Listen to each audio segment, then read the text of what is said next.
we are actually not joining the doom and gloom team. It wasn't that bad an experience, less than what our potential is. But hey, we left with 6 medals. 6 medals, finished 8th on the medal table. And of course, it's not what we had hoped for, but we are appreciative of the effort of our athletes.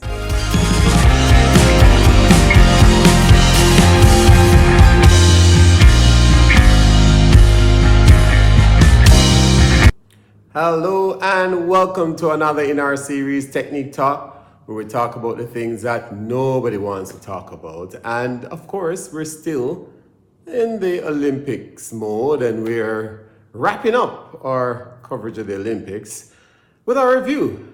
And of course, some people are actually calling it Olympics, taking off the O, because the Jamaican team seemed to have limped through the Olympics. And I remember after about day 5, I asked the question, is this our worst Olympics? And of course, we've seen the comments on that video. But, you know, on average, Jamaica didn't do as bad as some persons are making it into. Of course, we had our predictions. And, you know, I remember saying that we're going to get 14 medals. And that, of course, seems such a far stretch. But the quality in the team had existed.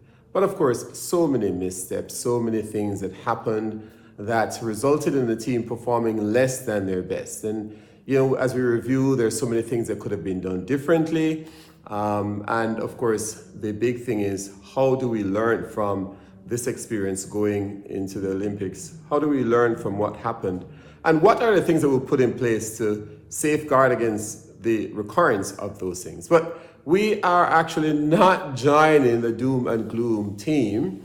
It wasn't that bad an experience, less than what our potential is.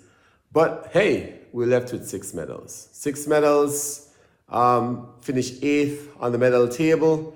And of course, it's not what we had hoped for, but we are appreciative of the effort of our athletes in going out there. Of course, nobody could have predicted athletes getting stomach bugs and being unable to compete. Athletes hitting the last hurdle in a qualifying position, didn't make the finals. Some of those things are just part of the sport. And yes, we grieve and we mourn, but it's not all doom and gloom. So I want to big up the athletes who went out there and did very well. The 6 medals came from, of course, you know, the gold medal came from Rajay Stoner in the discus men. He also set an Olympic record. And that, of course, was Jamaica's first gold medal in a field event, and Jamaica's second medal, because earlier Rajinja Campbell had secured Jamaica's first throws medal, that's a bronze, in the men's shot put final. So we left with 2 throws medal, doubling what you can't say that we have 0 times 2 is not really 2. I mean, you don't double 0. But of course, they scored left with more medals than we've ever had at the Olympics in throws events. And that, of course, speaks volume for what has been happening in terms of development and what the prospects are going forward. Of course, you know, some of those guys are still very young and they have the opportunity to have many more Olympic games that they participate in. So Rajay Stoner gave Jamaica the first and only gold medal. And of course, it was great to hear the national anthem being played in the stadium and all the Jamaicans just having that moment of glory. And we celebrate with Stoner, big up, and we thank you for that particular memory. The silver medals came from the field, of course, well, 2 from the field and 1 from the track. The track medal being Kishane Thompson in the 100-meter men, where he secured that silver medal, of course, running the same time to the 100th with Noah Lyles. There was a split at 1,000, and they gave Kishane Thompson a silver medal. And of course, Kishane had explained that he didn't run his best race, and he's young, and he'll come back. We're grateful for the silver medal, and Jamaica's actually earned a medal in the sprints with the recent drought that has been plaguing us. So it's good to have actually gotten a medal in the sprints on the men's side. and that's part of what we want to see in terms of the athletes coming through. So those guys are young and they'll be back, and we're grateful for that particular medal.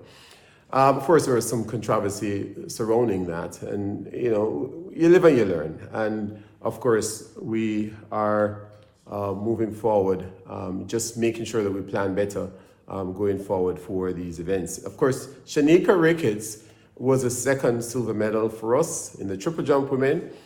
She came through, powered ourselves in hop, step, and jump, gave Jamaica a silver medal in the triple jump, Jamaica's first triple jump medal at the Olympics. So quite a few firsts for the team, and that's one of the reasons why I think when you talk about rising to the challenge and rising to the occasion, definitely these athletes going out there, in spite of the history in the event and the history of Jamaicans in the event, they could have just roll over and die and just give up. But no, they came and they pushed, they fought, and they left with the spoils. Silver medal for Shanika Ricketts. Great effort, great opportunity there. And we celebrate with her. Of course, Wayne Pinnock was the other silver medalist. Wayne Pinnock in the long jump, coming through, just adding to his collection. It's amazing what Wayne has been doing in the long jump, and the quality of the male long jumpers on the Jamaican team. Kieran McLeod, another one, Tajay Gill, 2019 world champion at 8.69 meters, which is also a national record. Tajay Gill is still there, and of course Sean D. Thompson coming through. Still have some good quality long jumpers there going into next year and going beyond. It should be good.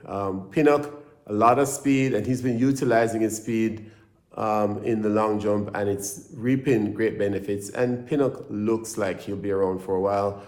That silver medal, we hope, will improve in years to come. So those are the gold and the silver medal. The bronze medal came from Virginia Campbell, of course, in the shot put, as I mentioned. And there was another bronze medal from Rashid Broadbell in the men's 110-meter hurdles. Of course, he ran a season's best 13.09 seconds, a final that had 3 Jamaican men in that finals. Rashid Broadbell, Hansel Parchment, the Olympic champion, and of course Orlando Bennett. And Orlando Bennett and Parchment finished 7th and 8th.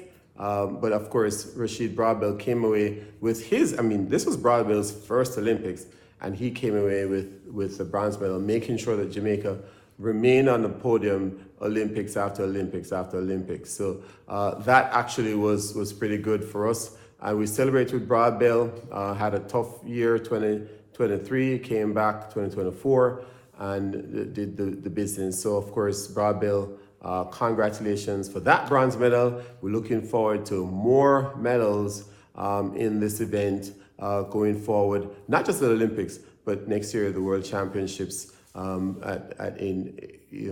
looking forward to that particular event. So there were quite a bit of mishaps, things that didn't go so well for the team, and those we're really, we have to look and see what lessons we learned from those particular things. And of course, Jamaica finished. Of course, you had the placing table, which is separate from the medal table. Jamaica on the placing table is from the points. So for each athlete or each team that makes a final, they score points from 8 points for first place to 1 point for 8th place. And so Jamaica finished 5th on the points table with 70 points. Team USA was in the lead, then Kenya, Great Britain, Ethiopia, and then Jamaica in 5th place. So quite a few finalists there for our team.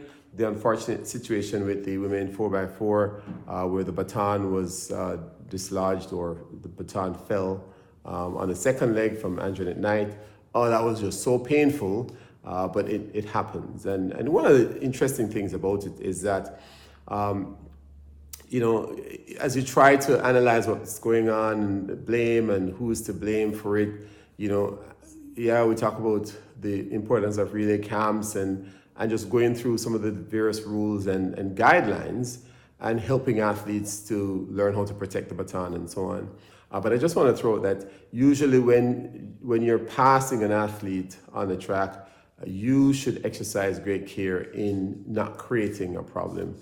So that's similar situation as how you use the road. If you're overtaking somebody, you must take great care in how you're overtaking. So, yes, Antoinette Knight could have held the baton a little better. And, of course, there's a lot of talk about the nails that she has and how female athletes, the nails and how their fashion may collide with the function in the sport.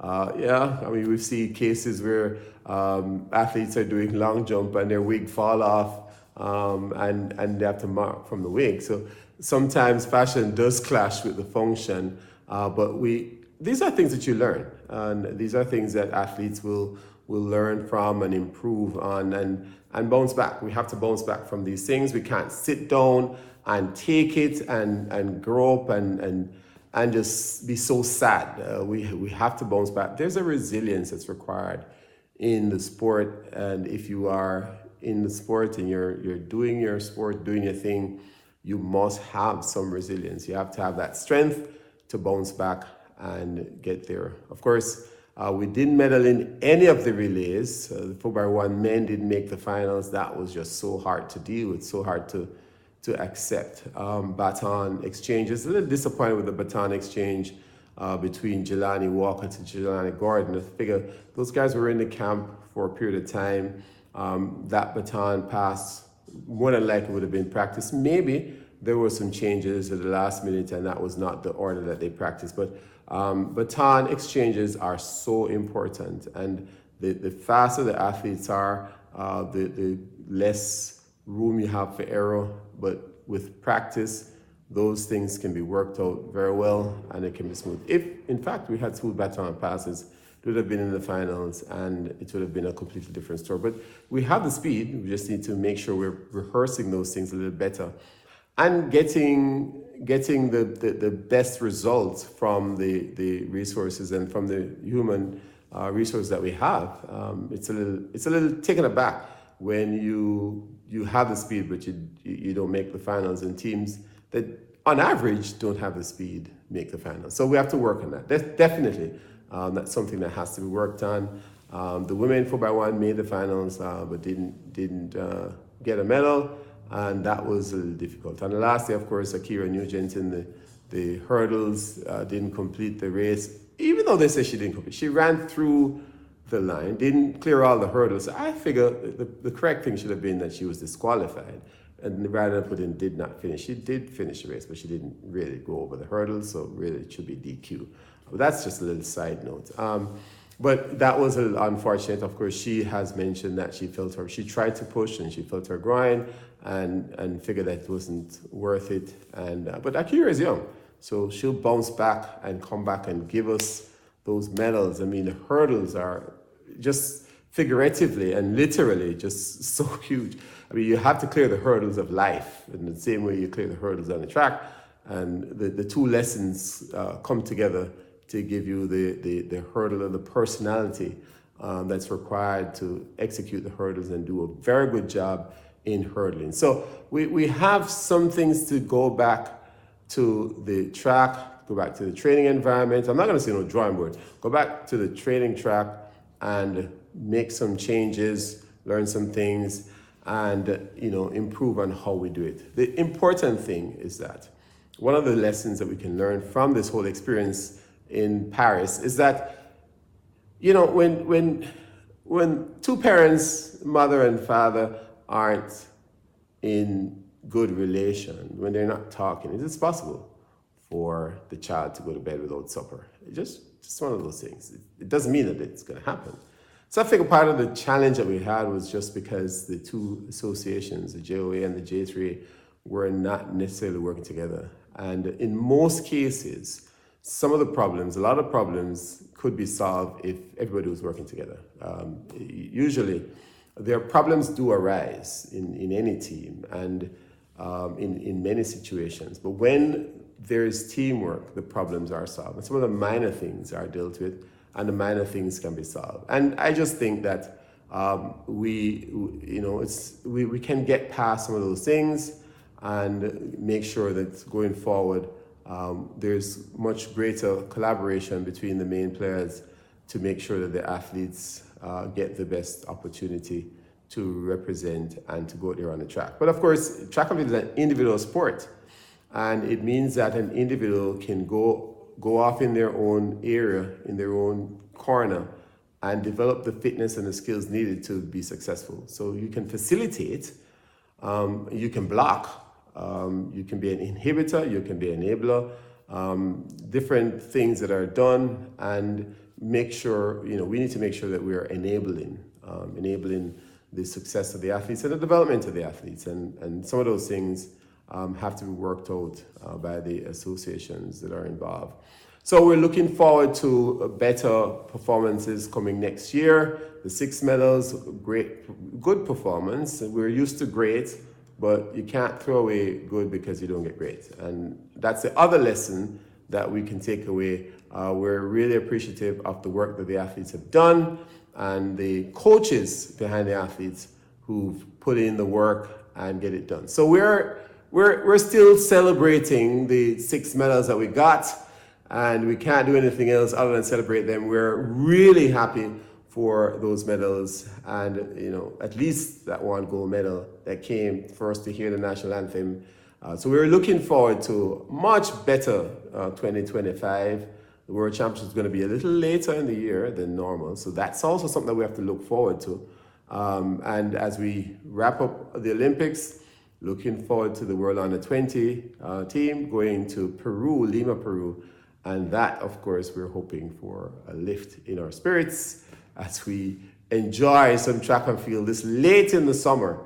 We're looking forward to a great time. So continue to tune in to our channel here on Technique Talk, and make sure you subscribe to our channel, like our video, and turn on notifications so that you can be notified when we have a new post video on our channel. Thank you for stopping by. Enjoy the time. All the best.